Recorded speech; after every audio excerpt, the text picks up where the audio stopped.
All right, Steeler fans, it is time. We go behind enemy lines every Friday on the Let's Ride podcast. And today, we're getting ready for the Jacksonville Jaguars in Week 8 at Acrisure Stadium.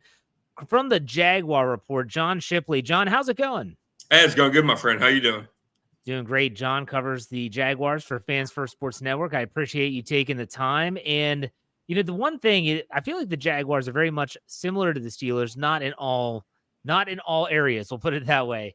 And the fact that I just can't get a feel for this team. Like right when you think you got them figured out, something happens, a game happens, a poor performance, and next thing you know, you're wondering, what is this? Who are they? So my question for you, they've won 4 in a row, just came back from overseas. What's your takeaway on this Jaguars team? I mean, I think a lot of fans in the NFL, not just the Steelers, who's the opponent this week, they're kind of wondering, like, what to make of this team? What do we make of the Jaguars in 2023? Yeah, I really think that they're starting to click and really starting to hit their stride as a team, on both sides of the ball. I think definitely that first month of the season probably had a lot of people maybe scratching their heads. And even internally, I think there was some clear frustration by the team themselves, especially after a week 3 20-point loss at home to a Houston Texans team that had basically its entire secondary and offensive line injured.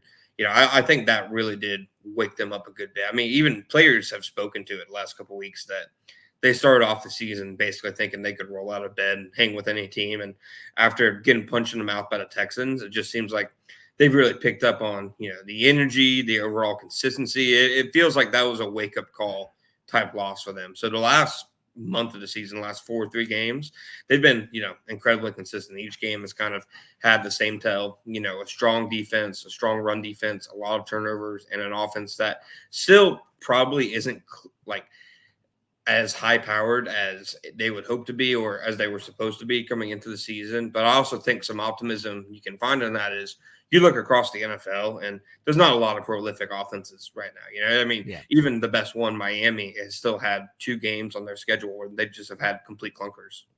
No, absolutely. And that's a really good point. And so you think about, I look at the offense and is this an offense, the Jacksonville offense, it can kill you either way? Do they have the running game? I know Travis Etienne is a different style back. He's not necessarily your 3 yards in a cloud of dust type back. He's going to want space. You got to give him a hole, and he can hit it, and he can take it the distance. He's got that type of breakaway speed. And then obviously, Trevor Lawrence, you look at the weapons that he has at his disposal with Calvin Ridley, Christian Kirk. What exactly is the bread and butter of this offense right now? I really think it's, that versatility is the ability to adapt, and no matter what defense or scheme that you're playing, you can kind of lean on one different thing. I mean, when you consider their investments at wide receiver, tight end, and running back, you would hope that they'd be a team like that. They haven't had a very efficient running game, for much of this season. A lot of it has been ETN kind of, putting the running game on his back in certain spots. Their philosophy as a team and Doug Peterson's philosophy is kind of, throw to score and run the win, which, to them is let's try to throw early in games, try to get up early in games and use the running game to close it out. But that's where they've struggled this year. Like, they've really struggled offensively playing with a lead. It doesn't feel like that they have a running game that can close games out. So their running game almost feels more potent in the first half when they're trying to get up on teams than it does in the second half when they're trying to put the game away. Well, that's interesting, which is kind of a good segue into my next question about the offense. Is every offense in the National Football League, even the high-flying Miami Dolphins, the Kansas City Chiefs, you talk about those high-profile offenses, they do have their areas that are maybe weaknesses isn't the right term, but they're not strengths. It's something that they don't do as well as other parts. What is that for Jacksonville? Where are they struggling right now, if anywhere, on offense? Yeah, I think it's absolutely the interior offensive line.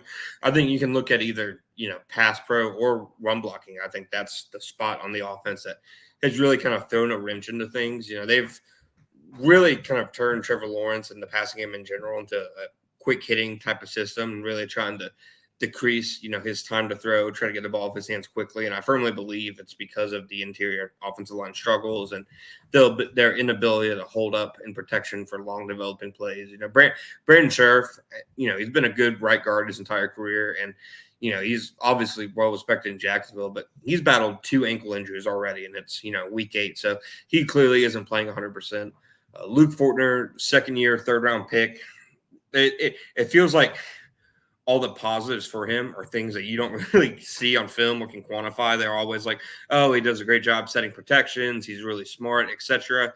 And he's good at blocking in space, but he really struggles, inside, especially with, longer, more powerful type of nose tackles and defense tackles in general. And then left guard, they've had 3 different starting left guards this year, between Ben Barch, Walker Little, and Tyler Shatley.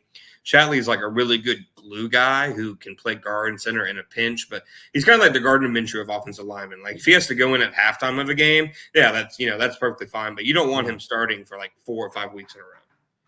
It's a good point, and that's something that the Steelers obviously, they don't have the strongest defensive front up the middle based on Cam Hayward being on injured reserve and not going to be coming off anytime soon.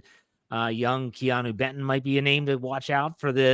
He's a rookie, second-round pick out of Wisconsin. He's been doing some damage in limited snaps, so maybe they'll unleash him a little bit more. But I want to ask about Trevor Lawrence. Is his knee healthy? Because I feel like with Trevor Lawrence, the one part of his game that, at least from what I hear and what I watch, a lot of people don't talk about his mobility and his willingness to run the ball because he can break off some big runs. He is very athletic. But that knee injury, which happened prior to this little mini bye because they played on Thursday Night Football, what's the current status on his knee? It's funny, like Trevor, I feel like was talked about as, the best quarterback prospect since Luck and Manning, etc. That people just assumed he was like this pure pocket guy who's going to go through every read and he's not going to play hero ball. Like, no, he's going to play hero ball. I mean, the whole entire reason he's hurt is because he got hurt on a play where instead of just going down for a short sack, he tried to keep the play alive. Like he's not built like Josh Allen, but he plays a lot like him just in terms of, the never letting a play die type thing. So I think mobility is a big part of his game. He's obviously not 100%, but I'd also venture to say I'm not sure how much that matters because, I mean, you watch him against the Saints and he had the best rushing day of his career, broke off almost 2 20-plus yard runs, and they weren't design runs either. It was just seeing the Saints playing man coverage and seeing those gaps in the defense. And even with the knee brace on, and he said it was his first time ever wearing a knee brace for a game. He's probably going to wear it Sunday. Even with that on, like I didn't think his movement looked really conflicted at all. I'd say if there's one part of his game that they maybe do differently with him being injured, it's, maybe some more of a quick passing game, fewer long developing pass plays, fewer plays where you're moving him out of the pocket on purpose. But just him as a runner, I don't think that's going to go away. Does he have a favorite target? Is there someone that, hey, if things break down and he's going to this guy, or is it more just, hey, whatever's open? Because they do have a lot of weapons. And I didn't even bring up the tight end who's having a very prolific season. Mike Tomlin spoke glowingly of him on Tuesday. Who is his go-to target if things break down?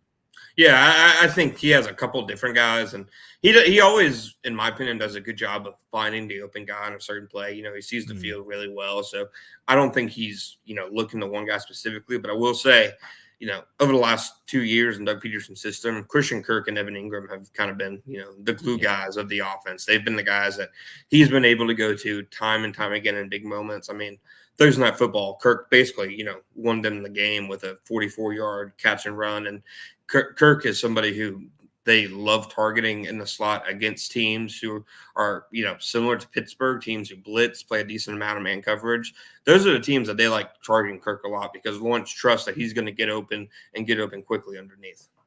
It's going to be a really interesting matchup with Pittsburgh.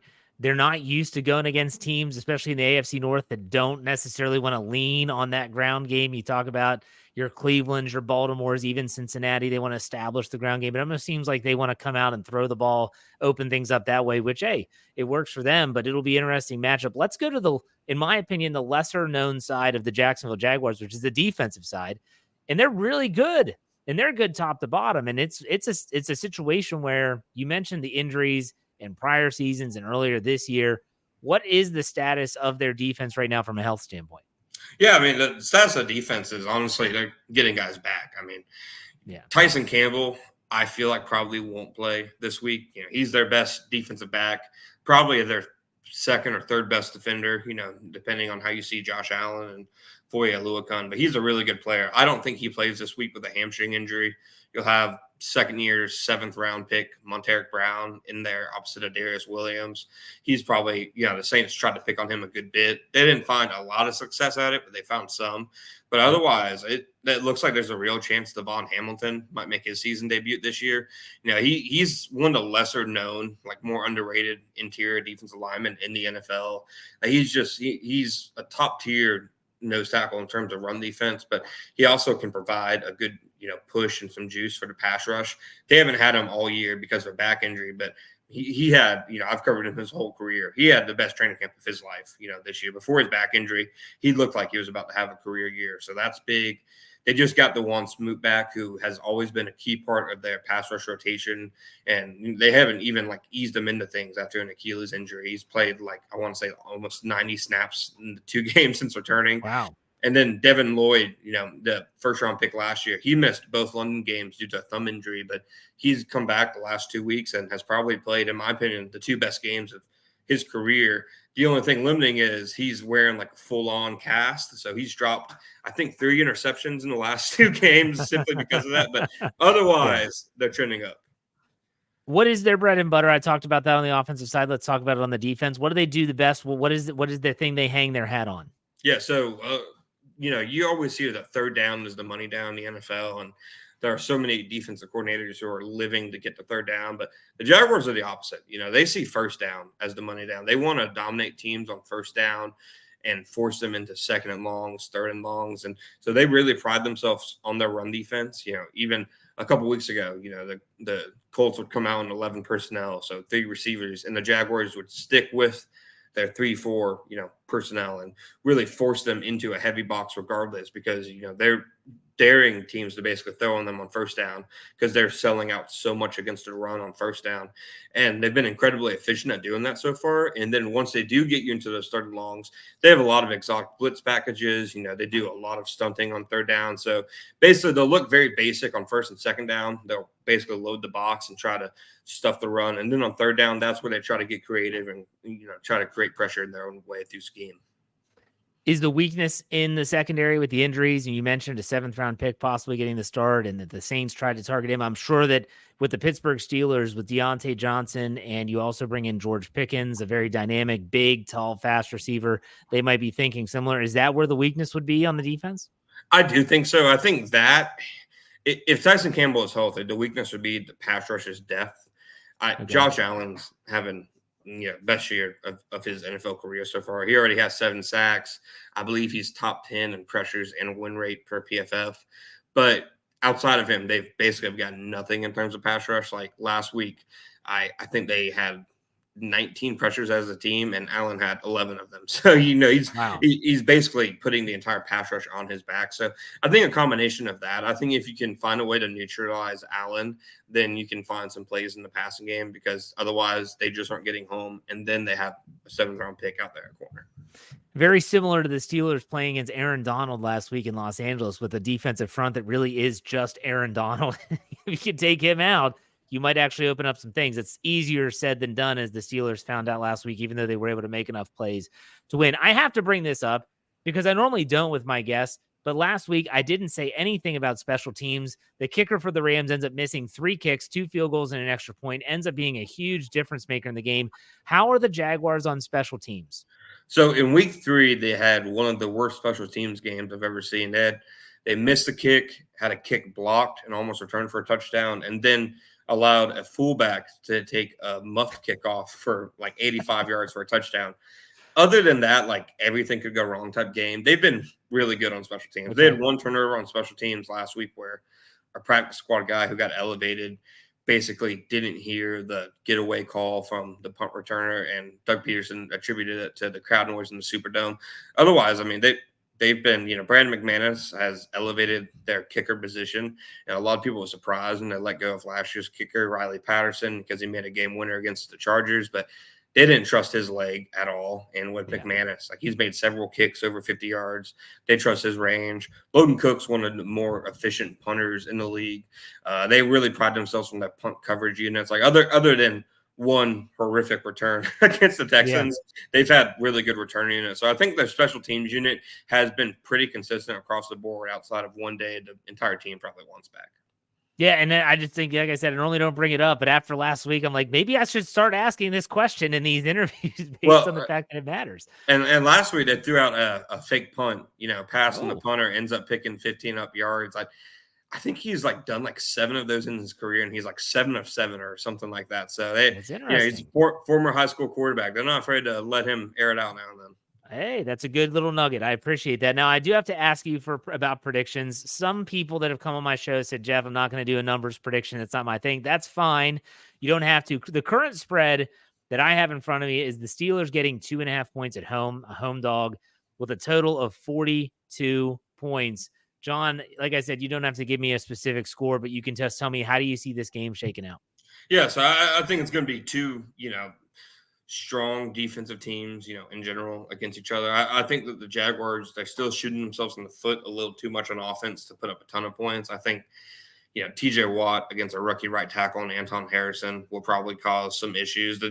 The Jaguars earlier this year made a big mistake against the Chiefs. They basically left Harrison on an island against Chris Jones. I wouldn't expect them to make that same mistake twice, but Yeah. I still think that will lead to not a high-scoring game. But on the flip side, I just think the Jaguars defense is playing too well and is too talented for, the Steelers to get, much. I think George Pickens will get his now and then just because he's George Pickens. But I see Jaguars 20, Steelers 16, and a close game, a physical game, a low scoring relatively game, but a game that I think that the Jaguars, just where they're at as a team and the quarterback advantage will help get them over the top. Which really, outside of the 2017 divisional round game, and then even the game earlier that season, which was week 5 in 2017, most games against Jacksonville and Pittsburgh are very low scoring. They come down to the end, and they're very, very physical. So we'll see if that holds true. John, why don't you give everyone out there a chance to let them know where they can find your work, both on the podcast side, the written side, and where they can find you on social media? Yeah, absolutely. You can find me on Twitter or X, whatever you want to call it, @_John _Shipley. Jaguar Report is, at Sports Illustrated, Fan Nations, where I do my writings at si.com/NFL/Jaguars. And then, of course, on FFSN, the Jaguar Report podcast, we, record twice a week, one time early in the week, one time late in the week. And we make sure to bring it with the take. So make sure you tune in. Absolutely. John, good luck this weekend. Thanks for taking the time. We'll talk soon, I'm sure. Thanks, Jeff. No problem.